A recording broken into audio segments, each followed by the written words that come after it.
Good morning students. जो आज की अपनी क्लास होगी वो होगी बीए पार्ट फर्स्ट का इकोनॉमिक्स के में पेपर सेकंड है। विद्यार्थी आपको जो फर्स्ट ईयर में इकोनॉमिक्स विषय लेते हैं उन विद्यार्थियों के सामने समस्या रहती है कि पहली बार लेते हैं, उनको डर लगता है कि इकोनॉमिक्स काफ़ी थोड़ा कठिन विषय है, इसको पढ़ना मुश्किल रहेगा। मेहनत करने से जो बचने वाले विद्यार्थियों को उनका परसेप्शन ये रहता है। तो आप अगर इस पेपर सेकंड को देखोगे तो आपको इस जो पेपर में इतिहास या राजनीति विज्ञान से ज़्यादा मुश्किल ये विषय आपको ये पेपर नहीं लगेगा। पहला पेपर ज़रूर थोड़ा वो है थ्योरेटिकल पोर्शन है, लेकिन इस पेपर में आप अच्छा स्कोर कर सकते हैं। अच्छा पेपर है, आपका जो सामान्य ज्ञान है उसका स्तर भी आप इस पेपर से बढ़ा सकते हैं। तो ये काफ़ी महत्वपूर्ण आपका पेपर है जो आपके जीएस का पोर्शन, जीके के पोर्शन को तैयार करने में काफ़ी हेल्प प्रदान करेगा। और इस पेपर का नाम है इंडियन इकॉनमी। इसका सेक्शन फर्स्ट है, पैटर्न वही रहेगा विद्यार्थी जो पिछले आपने बताया था पिछली क्लास में, वो इसका पैटर्न है। इसमें 3 सेक्शन दिए हुए हैं, 3 सेक्शन में डिवाइड है पेपर जो सेकंड का सेक्शन ए है उसकी जो टॉपिक है, पहला टॉपिक है basic features and present position of Indian economy, यानी वर्तमान में भारतीय अर्थव्यवस्था की मूलभूत विशेषताएं और क्या उसकी स्थिति है, इसके बारे में इस टॉपिक में कवर किया गया है। अगला जो टॉपिक है वह नेचुरल रिसोर्सेज है, प्राकृतिक संसाधन है। अगला जो टॉपिक कवर करता है पॉपुलेशन को करता है। डेमोग्राफिक फीचर्स यानी जनसांख्यिकीय विशेषताएं इन मेजर ट्रेंड्स, मुख्य प्रवृत्तियां क्या है जो डेमोग्राफी की, उससे रिलेटेड ये टॉपिक है। कंसेप्ट ऑफ पॉपुलेशन डिविडेंड एक नया शब्दावली चल रहा है, जनांकिकी लाभांश, पॉपुलेशन डिविडेंड जिसको कहा जाता है, जनांकिकी लाभांश, जिसका तात्पर्य है कि जनसंख्या में कार्यशील जो आबादी है उसका अनुपात अधिक होना, यानी सीधे सीधे शब्द में 15 से लेकर 60 साल के बीच की आयु का जो वर्ग है उसका कुल जनसंख्या में अनुपात अधिक होना किसी भी देश के लिए एक बहुत बड़ी अर्थव्यवस्था के लिए बड़ी महत्वपूर्ण बात होती है। तो इस चीज़ को ये कवर करता है। पॉपुलेशन पॉलिसी, जनसंख्या नीति, वुमेन रिसर्च डेवलपमेंट, मानव विकास, मानव संसाधन विकास, national income of in India, भारत की राष्ट्रीय आय, ट्रेंड्स क्या है, प्रवृत्तियाँ क्या है, उसका कंपोजिशन या स्ट्रक्चर क्या है, सर्विस सेक्टर से राष्ट्रीय आय में कितना आता है, उद्योग क्षेत्र से कितना आता है, प्राइमरी सेक्टर से कितना आता है, कंपोजिशन उस बारे में बताता है। एग्रीकल्चर, कृषि, इसकी क्या भूमिका है, भारतीय अर्थव्यवस्था में इसका क्या महत्वपूर्णता है, क्या इम्पोर्टेंस है, इस चीज़ को ये टॉपिक कवर करता है। लैंड रिफॉर्म्स, भूमि सुधार भी बहुत इम्पोर्टेंट अब सिलेबस का टॉपिक है। ग्रोथ ऑफ मॉडर्न इनपुट्स, आधुनिक जो इनपुट्स है उनकी वृद्धि के बारे में इसमें टॉपिक भी है। इरिगेशन, सिंचाई, HYV यानी हाई यील्ड वैरायटी जो हरित क्रांति से संबंधित है, उच्च उत्पादकता वाले जो बीज है। फर्टिलाइजर्स, उर्वरक। इंस्टीट्यूशनल क्रेडिट, संस्थागत साख है, जो आप 10वीं क्लास में सामाजिक विज्ञान विषय में आपने पढ़ा होगा। गैर संस्थागत साख और संस्थागत साख के से रिलेटेड ये है। माइक्रो फाइनेंस, सूक्ष्म वित्त। मार्केटिंग ऑफ एग्रीकल्चर गुड्स यानी कृषिगत वस्तुओं की विपणन। सपोर्ट प्राइस, जिस को लेकर वर्तमान में किसान आंदोलन कर रहे हैं, न्यूनतम समर्थन मूल्य को लेकर, वो भी इसको कवर कर रही है इस टॉपिक के तहत। कंसेप्ट ऑफ क्रॉप इंश्योरेंस, फसल बीमा का जो अवधारणा है उसकी भी जो मूलभूत समझ इस टॉपिक में कवर करेगी। फूड सिक्योरिटी यानी खाद्य सुरक्षा, जो आपको राशन की दुकानों से जो भी सहायता मिलती है, अनाज मिलता है, राशन मिलता है, उसका सीधा सीधा तात्पर्य जनसंख्या के सभी वर्गों तक खाद्य सुरक्षा की सुनिश्चितता करना होता है, उससे रिलेटेड है। ये सार्वजनिक वितरण प्रणाली को ये कवर करता है।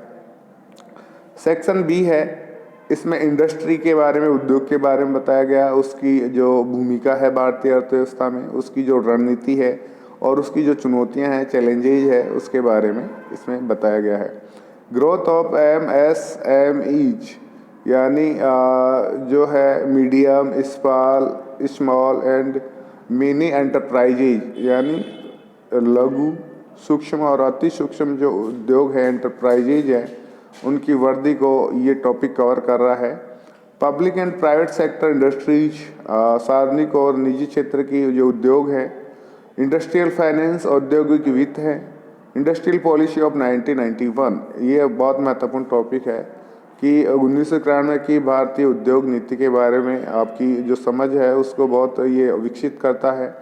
New policy initiative for industrial development, औद्योगिक विकास के लिए नीतिगत नए कोई नवोन्मेष है, नई जो चीज़ें हैं, इनिशिएटिव है, उसके बारे में ये टॉपिक कवर करेगा।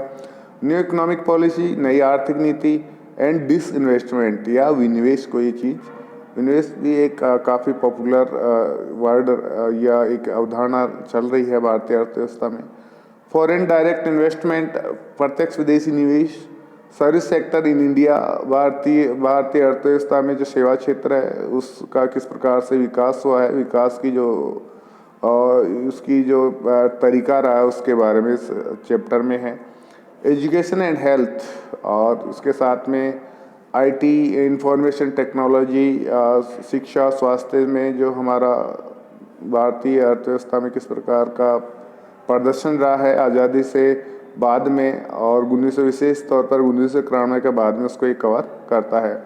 फॉरेन ट्रेड, विदेशी व्यापार, इसकी साइज क्या है, इसका संगठन या कंपोजिशन क्या है, कौन कौन से देशों से हम आयात करते हैं, कौन कौन से देशों को निर्यात करते हैं, किन किन मदों का आयात करते हैं, किन किन मदों को हम निर्यात करते हैं, वो डायरेक्शन और कंपोजिशन में हम उसको पढ़ेंगे। रिसेंट ट्रेंड्स, वर्तमान की प्रवृत्तियाँ क्या है, और जो महत्वपूर्ण है फॉरेन ट्रेड पॉलिसी यानी विदेशी व्यापार नीति। सेक्शन सी है, ये प्लानिंग इन इंडिया, भारत में नियोजन से संबंधित है। पहले योजना आयोग भारत के जो नीति निर्माण बनाता था, पंचवर्षीय योजनाओं को बनाता था, उनको ड्राफ्टिंग करता था, लेकिन उसकी जगह आजकल नीति आयोग ने काम करना शुरू कर दिया है। तो योजना आयोग के साथ साथ नीति आयोग के बारे में भी आपको अपडेट होना ज़रूरी है। ऑब्जेक्टिव्स एंड अचीवमेंट्स, हमारे आज़ादी के बाद में हमने क्या उद्देश्य रखे प्लानिंग के, हमारी उपलब्धियाँ क्या रही, इसके बारे में भी हम इस टॉपिक में पढ़ेंगे। नीति आयोग के बारे में जैसा कि मैंने बताया कि अब योजना आयोग की जगह नीति आयोग थिंक टैंक के तौर पर काम करने लग गया है। भारत की प्लानिंग बनाने में, आर्थिक नियोजन को ड्राफ्टिंग करने में इस आयोग का बहुत महत्वपूर्ण भूमिका हो गई है। नेशनल डेवलपमेंट एजेंडा, राष्ट्रीय विकास एजेंडा, ये भी इस नीति आयोग का एक विजन है जो प्रस्तुत करता है कि हम किस प्रकार 21वीं सदी में भारत का विकास करेंगे। प्रॉब्लम्स ऑफ पॉवर्टी, गरीबी की समस्या, इसके बारे में डिटेल से इसमें पढ़ा जाएगा कि गरीबी के मूलभूत कारण क्या है हमारी अर्थव्यवस्था में, इसका निराकरण किस प्रकार से किया जा सकता है और सरकार अभी तक इस मामले में किस स्तर तक प्रयास कर चुकी है और कौन से प्रयास किए जाने बाकी है। अनएम्प्लॉयमेंट, बेरोजगारी के बारे में। इन्फ्लेशन एंड रीजनल इनइक्वालिटीज, मुद्रास्फीति और क्षेत्रीयगत असमानताएं हैं, उसकी समस्याओं के बारे में हम उसकी मूलभूत समझ विकसित करेंगे इन टॉपिकों में। और रूरल डेवलपमेंट, ग्रामीण विकास। प्रोग्राम्ड पॉलिसी के बारे में पढ़ेंगे। इसके अलावा sectoral reforms in infrastructure after 1991, 1991 के बाद में भारत में जो संस्थागत सुधार है, आधारभूत जो ढांचा है, उसमें किस प्रकार के सुधार देखने को मिले हैं, इसके बारे में हम इस सेक्शन में अध्ययन करेंगे, इस टॉपिक में अध्ययन करेंगे। कुल मिलाकर आपके 3 टॉपिक हो गए, 3 सेक्शन हो गए। 3 सेक्शन में पेपर का पैटर्न वही रहेगा। इसके लिए कुछ बुक इन्होंने रिकमेंड की है कि आप भारतीय अर्थव्यवस्था जब पढ़े तो कौन कौन सी बुक आपको पढ़ने में मदद प्रदान करेगी। इसमें दत्त एंड सुंदरम वाली जो बुक है वो काफ़ी महत्वपूर्ण है इंडियन इकॉनमी की। आप मिश्रा एंड पुरी वाली जो बुक है वो पढ़ सकते हैं, ये भी इसकी लैंग्वेज आसान है, सरल है। दत्त और सुंदरम की भी अच्छी बुक है, लेकिन इसमें क्या है, डाटा जो है वो ज़्यादा है। AN अग्रवाल आप पढ़ सकते हैं, और भी आप सीधे आसान तरीके से पढ़ना चाहते हैं तो लक्ष्मी नारायण नाथुराम का की बुक आती है भारतीय अर्थव्यवस्था। काफ़ी सिलेबस के अनुसार इसमें इसको ड्राफ्ट किया गया है राजस्थान यूनिवर्सिटी के हिसाब से, तो ये भी आप पढ़ सकते हैं। इंग्लिश में आप पढ़ना चाहे तो उमा कपिला की इंडियन इकॉनमी आती है।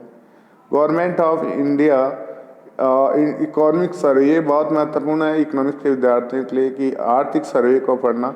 अभी नहीं तो फिर आपको बाद में पढ़ना पड़ेगा। ये आपकी जो इकोनॉमिक्स के विद्यार्थी के लिए बहुत महत्वपूर्ण है, जो भारत सरकार जारी करता है, वित्त मंत्रालय जारी करता है। Thank you students. आप इस वीडियो को दोबारा देखना, समझना कि सिलेबस में क्या डिमांड कर रहा है आपसे, किन टॉपिकों को ये आपका सिलेबस कवर करता है, उसी आधार पर आपको अपनी तैयारी करनी है। Thank you.